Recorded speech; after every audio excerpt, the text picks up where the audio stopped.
하나님의 말씀 사도행전 2장 14절부터 21절까지 말씀입니다. 사도행전 2장 14절부터 21절까지 말씀을 우리가 함께 읽습니다.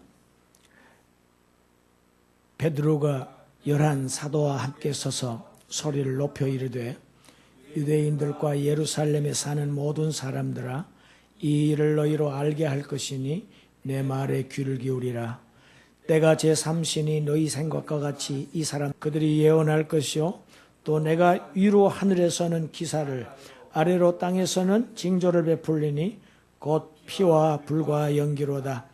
주의 크고 영화로운 날이 이르기 전에 해가 변하여 어두워지고 달이 변하여 피가 되리라. 누구든지 주의 이름을 부르는 자는 구원을 받으리라 하였느니라. 아멘. 오늘은 성령 강림절입니다. 잘 아시다시피 성령은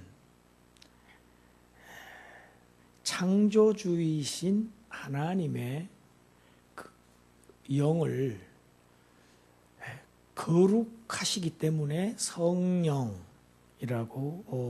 이렇게 부릅니다. 이 성령은 아버지이신 하나님과 그리고 아들일 하나님 곧 그리스도와 그 본질이 아주 동일해서 똑같아서 삼위일체의 하나님으로 이렇게 표현되고 있습니다. 구약 성경에서는 이 성령을 히브리어로 루아흐라고 이렇게 표현하고 있는데, 구약 성경에 이런 성령의 역사에 대한 기록이 아주 많이 있습니다. 우리가 얼른 생각하면 성령 강림이 예수님 부활 이후에 있었으니까 구약에는 별로 없었을 것 같지만, 삼위 하나님은 영원하신 하나님, 영원 전부터 계시신 하나님이기 때문에 구약시대에도 활발하게 활동하셨습니다. 제일 먼저 창세기 1장의 그 천지창조 기록에서 하나님의 영은 수면 위에 운행하시니라, 이렇게 천지창조에서부터 생명을 주시는 그런 능력으로 일하셨고, 그래서 인간으로 하여금 생명, 살아있는 영적 존재가 되게 하셨습니다. 쉽게 말하면 우리에게 육체에 생명을 주신 이는 성령님이십니다. 또한 동시에, 그러니까 믿지 않는 자들에게도 육체의 생명을 주신 분은 곧 하나님의 거룩하신 영의 역사입니다. 더구나 믿는 자들이 얻은 영원한 생명은 거룩하신 성령으로 아니하고는 받을 수가 없습니다. 그러니까 육적이든 영적이든 모든 생명의 근원은 다 성령님의 역사로 존재하게 된 것입니다. 구약시대에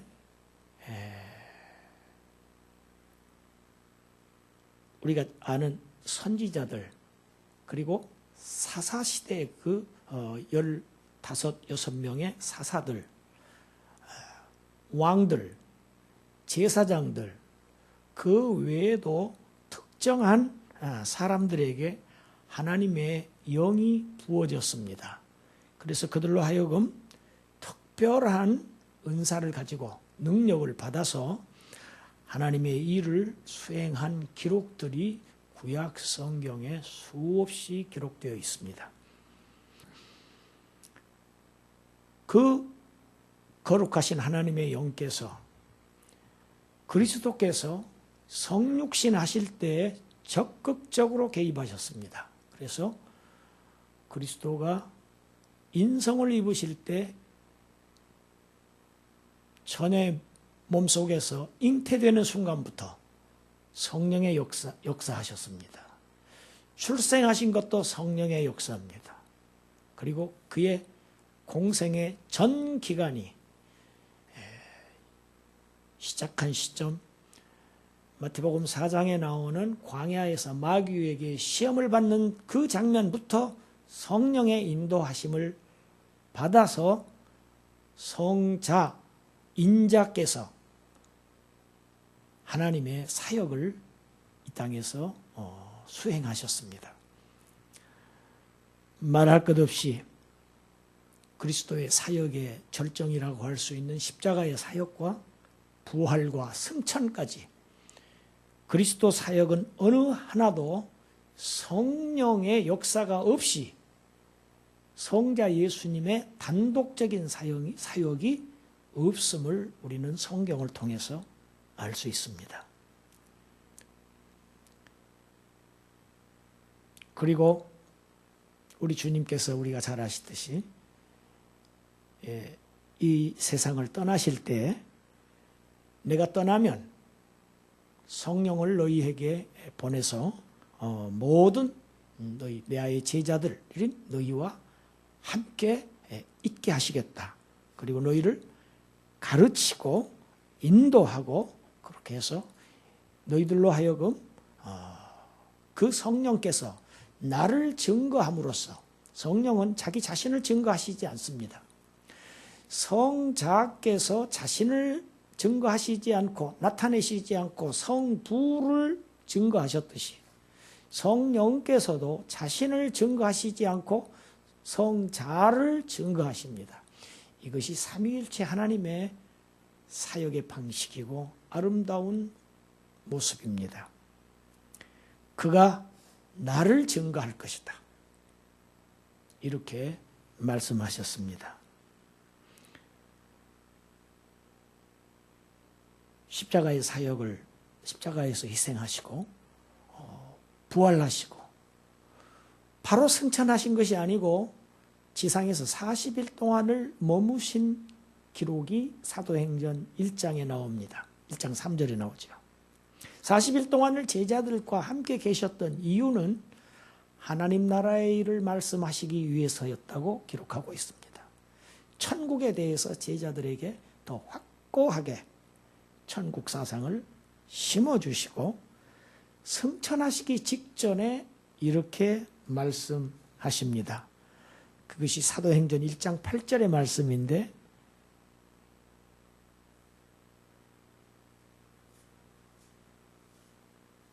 사도행전 1장 8절 말씀 성경을 우리 찾아보겠습니다. 사도행전 1장 8절 읽습니다. 시작. 오직 성령이 너희에게 임하시면 너희가 권능을 받고 예루살렘과 온 유대와 사마리아와 땅끝까지 이르러 내 증인이 되리라. 이렇게 말씀하시고 승천하셨습니다. 무슨 말씀입니까? 성령이 임하셔야 제자들이 하나님의 능력을 받습니다.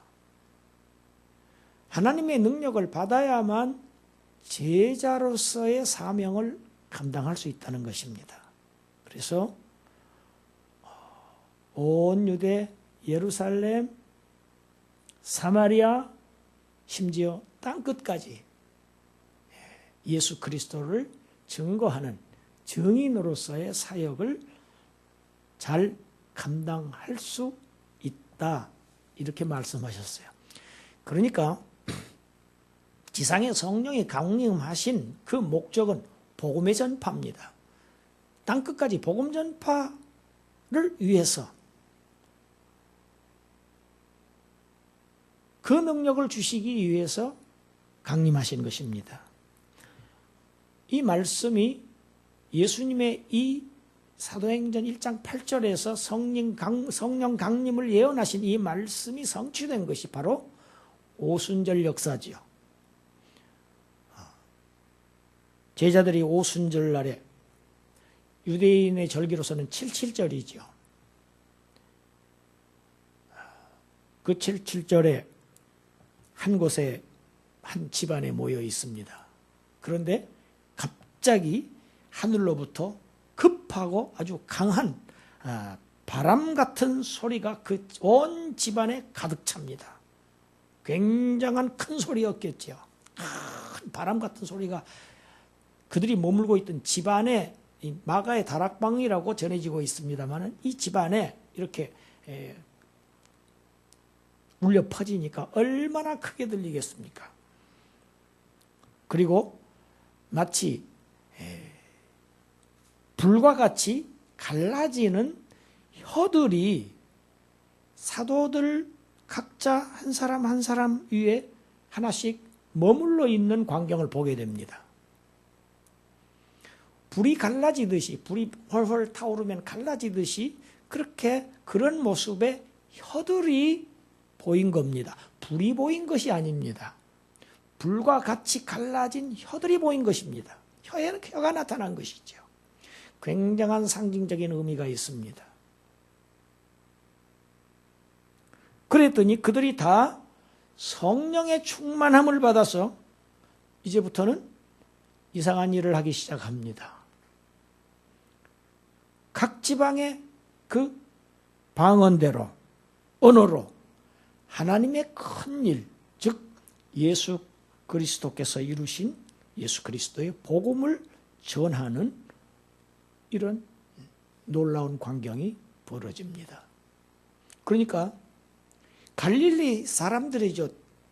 예수님의 제자들이, 이들이 시골 갈릴리 출신들이 전부 외국어로 지금 방언으로 예수 그리스도의 복음을 전파하고 있는 이런 장면이 나타난 겁니다. 혀에 권세를 주신 것입니다. 원래는 인류의 언어가 하나였죠.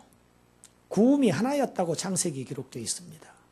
그런데 왜 이렇게 많은 방언이 생겼습니까? 인류가 바벨탑을 쌓았죠. 그래서 하나님께서 그걸 보시고 내려오셔서 언어를 혼잡하게 하셨다고 창세기에 기록되어 있습니다. 언어를 다 흐트려 버렸습니다. 그래서 그 바벨탑을 지을 수 없게 하셨습니다.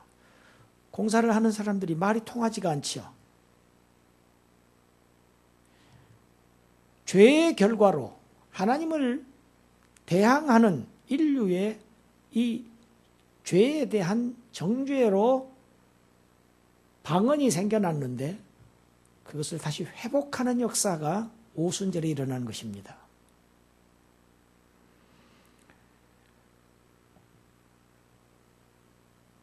이때는 구약의 77절 그 유대인의 그 종교적인 명절을 축제일을 지키기 위해서 적어도 15개 이상의 지역에서 흩어져 있던 디아스포라 유대인들이 지금 예루살렘에 찾아와서 머물고 있습니다.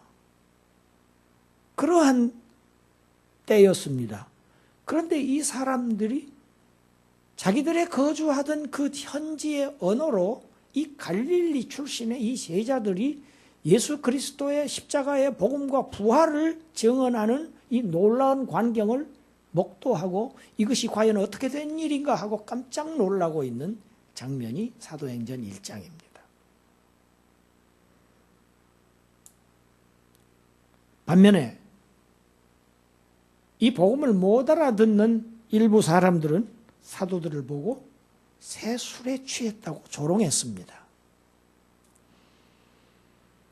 여러분, 복음은 알아듣는 사람에게는 생명을 주시지만 못 알아듣는 사람들에게는 술 취한 소리로밖에 들리지 않는 것이 역시 오늘의 현실이기도 합니다.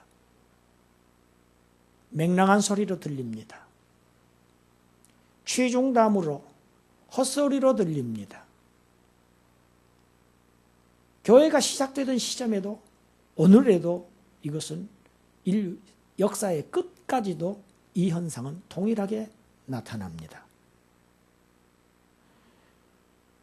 베드로가 11사도와 함께 이 수많은 군중들 앞에 일어서서 설교하기 시작합니다. 지금이 아침 9시밖에 되지 않았는데 3시라고 하는 것은 유대 시간으로는 3시죠. 오늘날 시간으로는 아침 9시를 말합니다. 아침 9시밖에 되지 않았는데 벌써 무슨 술에 취했겠느냐. 이 사람들이 술에 취해서 지금 이런 말을 하는 것이 아니고 이 현상은 지금부터 850년 전에 하나님의 선지자 요엘이 예언했던 그 예언이 바로 지금 성취되고 있는 장면이다. 그러면서 요엘서 2장 28절부터 32절까지의 말씀을 설교를 하는 내용의 일부분이 오늘 본문의 말씀입니다. 그러니까 오늘 우리도 베드로 사도의 최초의 설교를 우리도 함께 듣습니다. 17절에 말세 그랬죠. 17절에 말세. 여러분, 이 말세라는 표현은 구약시대의 모든 예언자들이 사용했던 언어입니다. 구약의 예언자들이 내다보던 신약시대를 그들은 다 말세라고 했습니다. 메시아 시대입니다. 말세에는 메시아가 온다는 게 세상 끝입니다. 그들이 내다보았던 세상 끝은 예수님이 하나님의 영이 이 세상에 강림하신 그때부터는 말세입니다. 그러니까 성경적인 관념에서의 말세는 예수 그리스도의 성육신 사건 이후로가 다 말세입니다. 말세. 그러니까 곧 신약시대에 하나님께서 남녀노소 모든 신자들에게 하나님의 영인 거룩하신 성령을 부어주셔서 누구든지 성령의 능력으로 그리스도를 증거하고 하나님 나라의 일을 할 수 있게 하셨다. 이것이 베드로 사도의 설교의 요약입니다. 그리고 19절부터 25절 불과 연기 이런 단어들이 나오죠. 불과 연기, 징조가 나오죠. 해가 변하여 어두워지고 달이 변하여 피가 되리라. 여러분, 이것은 이 시대 이후에 이 성령의 역사, 지상에서 역사하시는 이 시대 이후에 복음이 전파되는 이 시대의 끝에 예수 그리스도께서 성자께서 재림하시기 전에 일어날 하늘과 땅의 징조들을 얘기합니다. 마태복음 24장에서 예수님이 친히 말씀하셨죠. 예수 그리스도의 재림의 징조가 하늘과 땅에서 나타날 것인데 이 재림의 날이 불신자들에게는, 복음을 거역하는 자들에게는 최후의 심판의 날이 될 것이고, 동시에 그 날이 하나님의 거룩한 성도들에게는 그들의 구원이 최종적으로 완성되는 그런 축복의 날이 될 것이다. 흔히들 17절, 18절을 오해해서 성령을 받은 사람들이, 그런 사람들은 예언을 하고 환상을 보고 꿈을 꾸게 되고 방언을 하게 된다, 이런 신비적인 해석을 하기도 합니다만 그런 의미가 아닙니다. 여기서 예언한다는 말은 장래에 일어날 일을 미리서 말한다는 그러한 의미가 아니고, 구약의 하나님의 예언자들이 하나님으로부터 말씀을 받아서 그 메시지를, 하나님으로부터 받은 말씀을 백성들에게 선포했듯이 복음의 말씀을 전한다, 선포한다, 이런 내용의 단어입니다. 그리고 너희 자녀들은 예언할 것이요, 너희의 젊은이들은 환상을 보고 늙은이들은 꿈을 꾸리라. 환상과 꿈은 요엘서를 읽어보면 요엘 시대에 하나님의 성령께서 역사하시던 방식이었습니다. 하나님의 성령께서 역사하시던 방식이 환상과 꿈으로 역사를 했다는 이야기입니다. 방언은 복음을 전파하기 위한 성령께서 주신 은사 중에 하나이지 성령 세례의 증거가 아닙니다. 어느 교파에서 강력하게 주장하듯이 성령으로 세례를 받은 사람들은 다 방언을 해야 한다. 방언을 못한 것은 성령 세례를 받지 못한 증거라고 하는 말은 성경의 보장을 받지 못합니다.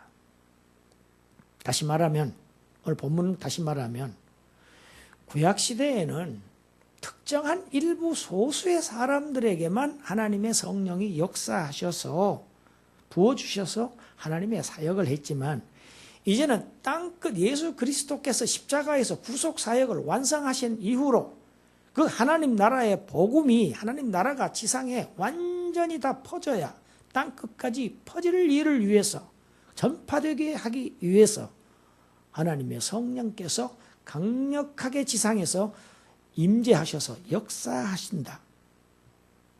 이제는 신약의 모든 신자들이 특정한 사람들만이 아니고 제사장들만이 아니고 왕들 선지자들만이 아니고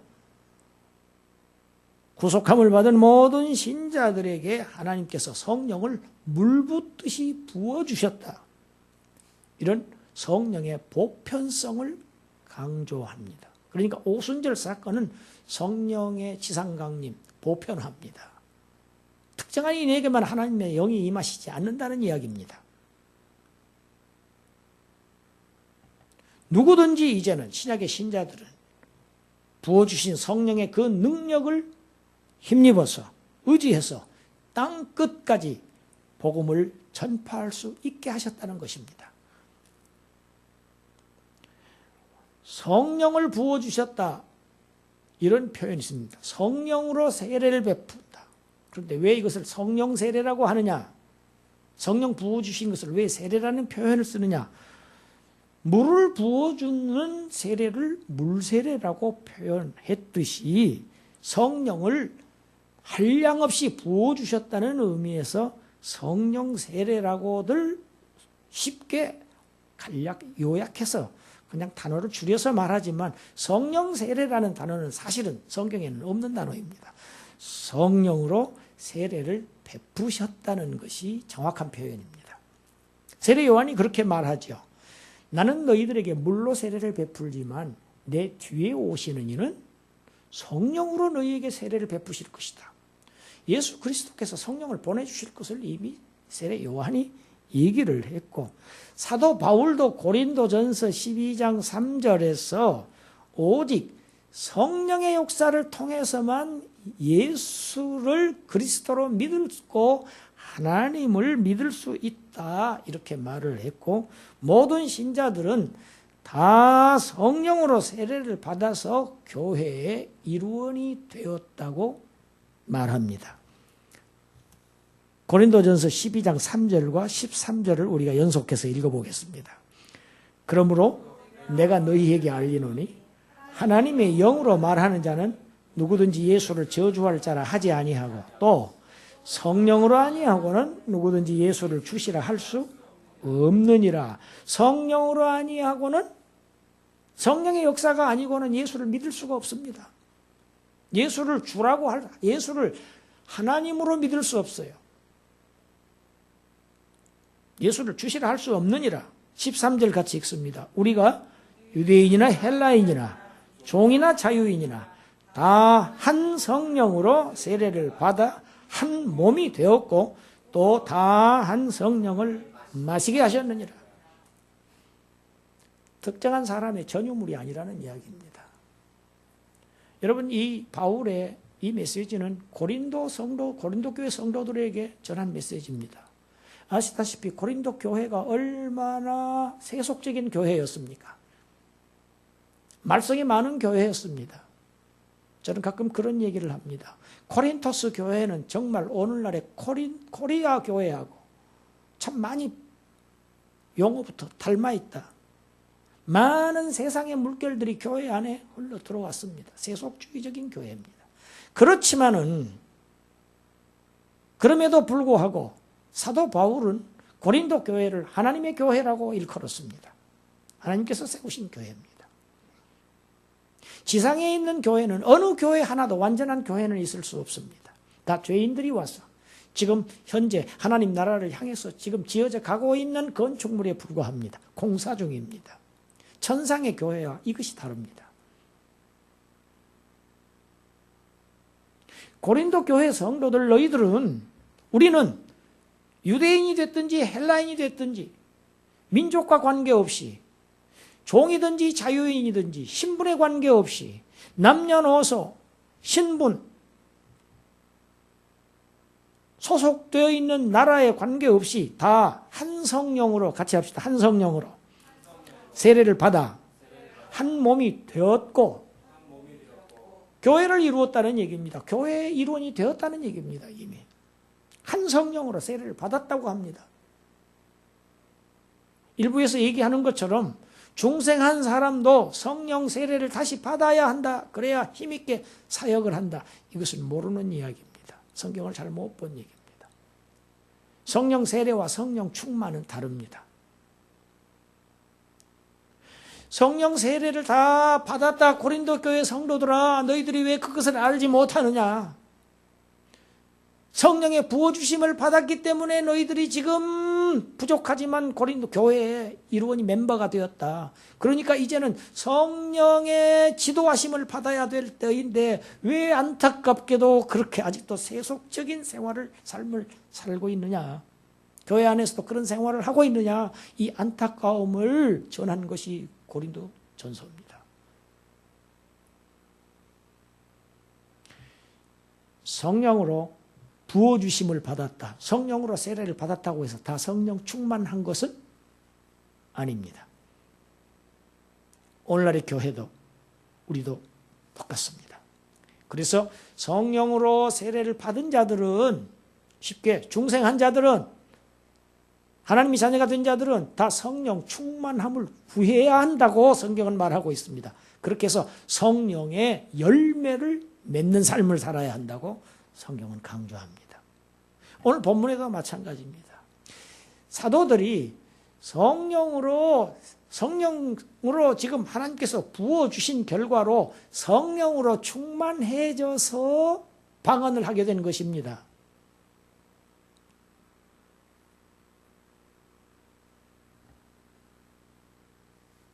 우리 모두는 하나님의 성령으로 세례를 받은 그런 엄청난 복을 받은 사람들입니다. 하나님의 영을 우리에게 물처럼 부음받았다는 얘기입니다.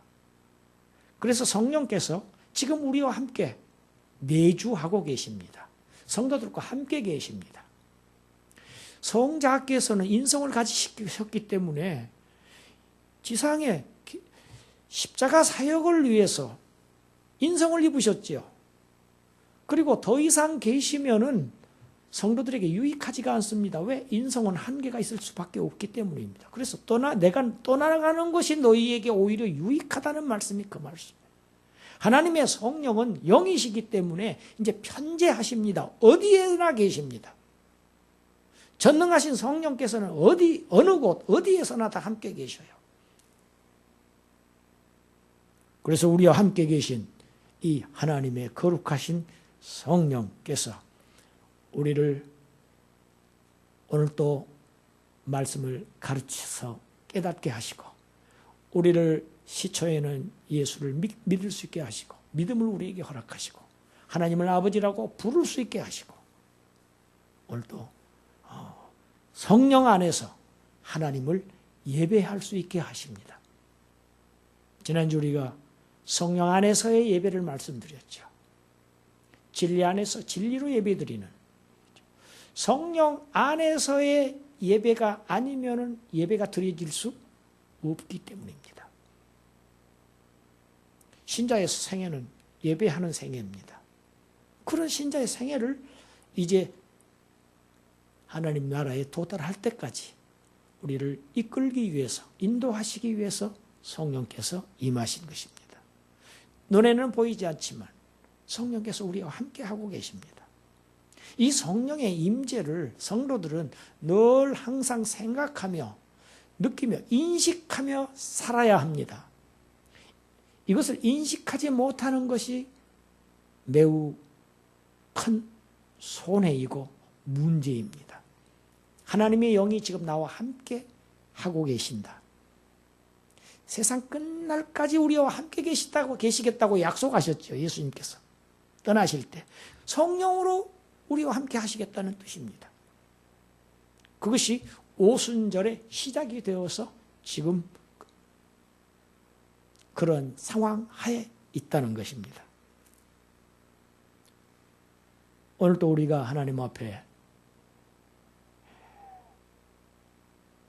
구속받은 자들로서 구속의 은혜를 받고 그 진리,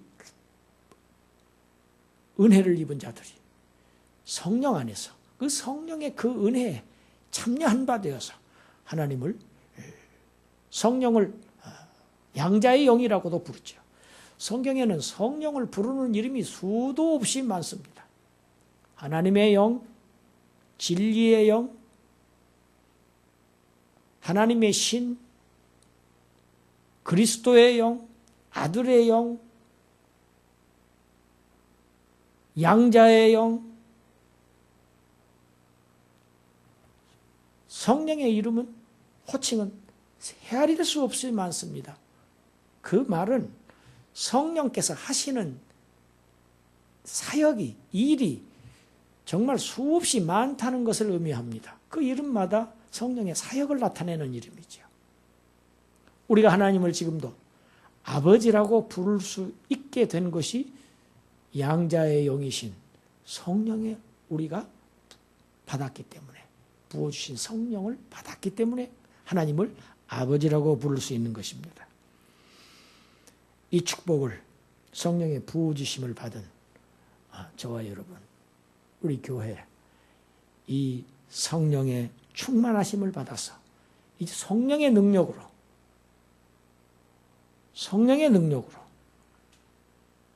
이 복음 전파의 이 사명을, 우리의 성화의 이 삶을 잘 살아가고 잘 감당하시는 그러한 거룩한 성도들이 되시기를 주님의 이름으로 축원합니다. 기도드리겠습니다. 하나님,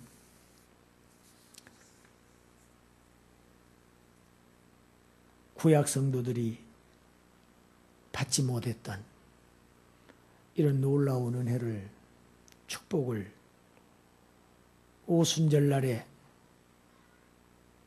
이렇게 흡족하게 마치 봄비를 내려주시듯이, 메말라 가물어서 메마른 땅에 봄비를 내려주시듯이 생명을 약동하게 하시기 위해서 성령을 우리에게 부어주신 사실, 저희들이 늘 이 사실을 잊지 않고 인식하고 느끼며 감사하며 이 성령님과 함께하는, 성령님의 지도를 받으며 성령님의 은혜에 늘 참여하는 그러한 성도의 생애를 감당할 수 있게 하시고, 성령의 능력을 의지해서 이제는 땅끝까지 하나님 나라의 복음을 전파할 수 있는 이런 귀한 우리의 직분을, 사명을 수행하는 성도들이 될 수 있도록 우리 교회와 모든 성도들을 축복하여 주시옵소서. 예수님 이름으로 기도드리옵나이다. 아멘.